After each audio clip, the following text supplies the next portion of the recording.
यानी मित्रों, अब हम आपके सामने उस बिल का विश्लेषण करने जा रहे हैं जिसे आज सदन में पेश किया गया। इसका नाम है एनसीडीसी संशोधन बिल 2026। एनसीडीसी का अर्थ है नेशनल कोऑपरेटिव डेवलपमेंट कॉर्पोरेशन। इससे आप समझ ही गए होंगे कि यह बिल देश में मौजूद लाखों सहकारी समितियों से जुड़ा है, जो खासकर ग्रामीण भारत में छोटे उद्योगों और वित्तीय मदद को प्रोत्साहन देते हैं। आज भारत में 8 लाख से ज्यादा पंजीकृत सहकारी समितियां हैं। देश के 30 करोड़ से ज्यादा लोग इन समितियों से जुड़े हैं, यानी भारत की 22% से ज्यादा आबादी सहकारी समितियों पर निर्भर है। आज भारत के 98% ग्रामीण क्षेत्र सहकारी समितियों से जुड़े हुए हैं। एक अनुमान के मुताबिक सहकारिता क्षेत्र का भारत की जीडीपी में 15.3 लाख करोड़ का योगदान है। इसी वजह से सरकार अब सहकारी समिति संशोधन बिल लाई है, ताकि सहकारी समितियां दायरा और कार्य की गति बढ़ सके और इन समितियों के जरिए ग्रामीण भारत में विकास के नए आयाम खुलें। सबसे पहले हम आपको इस बिल से जुड़े खास बिंदु बताने जा रहे हैं। इस विधेयक का मकसद एनसीडीसी के काम का दायरा बढ़ाना है। अब तक एनसीडीसी से रजिस्टर्ड सहकारी समितियों को वित्तीय मदद मिलती थी, लेकिन संशोधन के बाद उन संस्थानों को भी वित्तीय मदद मिलेगी जो भले ही सहकारी समितियों के रूप में पंजीकृत नहीं है, लेकिन विकास के कार्यों से जुड़े हुए हैं। विधेयक में खाद्य सामग्री की परिभाषा का दायरा बढ़ाने का प्रस्ताव है। इस बदलाव के जरिए प्रोसेस्ड फूड यानी प्रसंस्कृत खाद्य पदार्थों को भी खाद्य पदार्थों का दर्जा दिया जाएगा। ये ऐसे खाद्य पदार्थ हैं जो पैकेट में या फिर रेडी टू ईट फॉर्मेट में बनाए जाते हैं।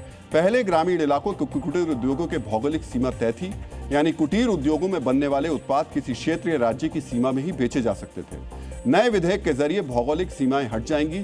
इसे आप कुछ इस तरह समझिए कि ओडिशा में सहकारी समितियों के जरिए बनने वाला संबलपुरी थैला अब उत्तर प्रदेश में भी बिक सकेगा।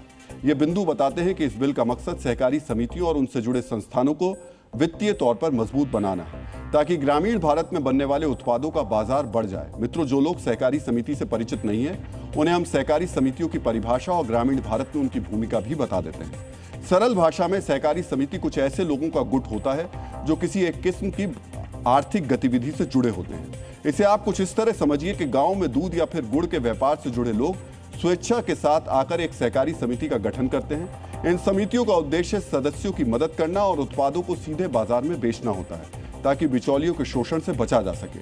सहकारी समितियों में एक सदस्य एक वोट का नियम होता है। इसका मतलब है भले ही समिति में कुछ लोगों ने ज्यादा पैसा लगाया हो, लेकिन संगठन के फैसले सर्वसम्मति से ही होंगे। आधुनिक इतिहास में भारत के अंदर सहकारी समितियों का चलन 1904 में शुरू हुआ था। ब्रिटिश सरकार ने पहला सहकारी ऋण समिति अधिनियम पास किया था, लेकिन यह भी एक सच है कि प्राचीन भारत में भी सहकारी समितियों का सिद्धांत मौजूद था। प्राचीन चोल साम्राज्य में व्यापारियों और शिल्पकारों की अपनी सहकारी समितियां होती थी। इन समितियों को नगरम कहा जाता था। इन नगरम के तहत व्यापारी सामूहिक रूप से व्यापार करते थे। चोल काल में मंदिर सिर्फ पूजा का स्थान नहीं थे, वो एक सहकारी बैंक की तरह काम करते थे। यानी स्थानीय शिल्पकारों और किसानों को मंदिरों से बहुत कम ब्याज पर कर्ज मिलता था।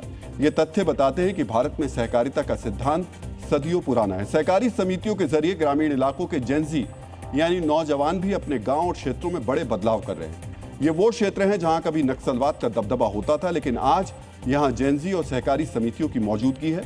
इन बदलावों को समझने के लिए आपको जी न्यूज संवाददाता प्रमोद शर्मा की ग्राउंड रिपोर्ट बहुत ही ध्यान से देखनी और समझनी चाहिए।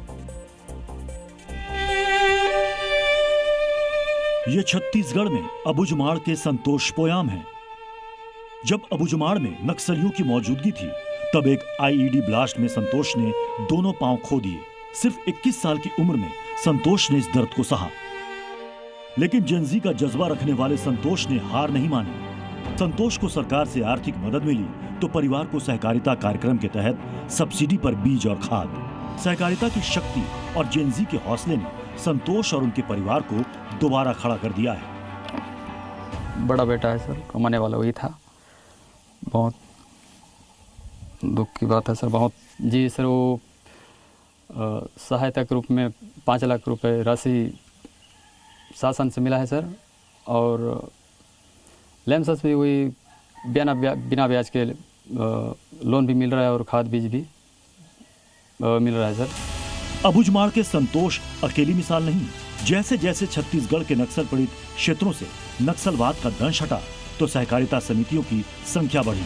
जिन लोगों के लिए नक्सली और सूदखोर सबसे बड़ी समस्या थे, आज छत्तीसगढ़ के उन्हीं नागरिकों के लिए सहकारिता समितियां सबसे बड़ा सहयोग है। जहाँ तक ये कि हमें सोसाइटियों से लाभ मिलना चालू हो गया है, साथ में हमको 0 ब्याज % में यहाँ से ऋण मिलता है। मेरी 2.5 हेक्टेयर ज़मीन है और 0% ब्याज में मुझे पैसे मिलते हैं, साथ में बीज मिलता है और साथ में यहाँ जो खाद है सर वो भी बिल्कुल क्रेडिट में मिलता है सर। इस कारण से सर मुझे ना सूदखोरों की से या बिचौलिए जो होते थे सर उनसे बचत हो रही है और साथ ही साथ जो हमें ब्याज के नाम पर बहुत बड़ी बड़ी मोटी मोटी रकम लगा दी करते थे उससे हम बच रहे हैं। और साथ ही साथ सर क्या हो रहा है कि जो लाभ है हमको सीधा सीधा मिल रहे हैं। और क्या है कि पहले हम क्या दूसरे सूदखोरों से ब्याज पे पैसे लेते थे, पर आज वह हम डायरेक्ट हम समिति के माध्यम से जाते हैं और हमारे खाते में कुछ दिनों के पश्चात ही कि हमारे खाते में पैसे डल जाते हैं। विमल भावे जैसे कई जेनजी नौजवान किसान आज सहकारिता को अपनी सबसे बड़ी ताकत बना चुके हैं। छत्तीसगढ़ के इन अंचलों में सहकारिता के लाभार्थी जेनजी हैं, तो सहकारिता कार्यक्रम के जरिए लाभ पहुंचाने वाले अधिकारी भी जेनजी ही हैं। हम लोग यही कोशिश कर रहे हैं कि उन्हें जल्दी से जल्दी हम लोग लोन्स प्रोवाइड कर पाएँ और वो लोग को 0% का लाभ मिल पाए। साथ ही हम लोग ने ये करा है कि उन्हें पोर्टल से सदस्यता दिलवाई जाए। कोई खेती कर रहा है, कोई सहकारिता बैंक में अपना पैसा बचा रहा है, तो कोई दूध उत्पादन के जरिए जिंदगी की गाड़ी को आगे बढ़ा रहा है। छत्तीसगढ़ का बालाघाट भी एक ऐसा ही क्षेत्र है। बालाघाट कभी नक्सलियों का गढ़ था, लेकिन आज ये छत्तीसगढ़ की दूध क्रांति का केंद्र बनता जा रहा है। पहले बहुत समस्या थी, अभी सहकारिता अभी आई है यहाँ पे नक्सलवाद खत्म होने के बाद, जो कि माननीय श्री अमित शाह जी के द्वारा नक्सलवाद खत्म किया गया है। पहले बहुत समय तक हमें दूध बेचने में बहुत दिक्कत होती थी क्योंकि होलसेल डेयरी थी नहीं जहाँ इकट्ठे हम दूध ले आके दे दें। अभी उसके खुलने से बहुत फ़ायदा हुआ है। हमारे पास एक्स्ट्रा दूध उत्पादन भी करें तो इनकम भी बढ़ी है हमारी। कहते हैं कि वायु को अलग उल्टा लिख दिया जाए तो युवा बन जाता है। जिस तरह वायु को कोई रोक नहीं सकता, उसी तरह युवा यानी जेनजी की विकास की गति भी रुकने का नाम नहीं ले रही है। जेनजी तरक्की की गाड़ी है और सहकारी समितियां इस गाड़ी का ईंधन।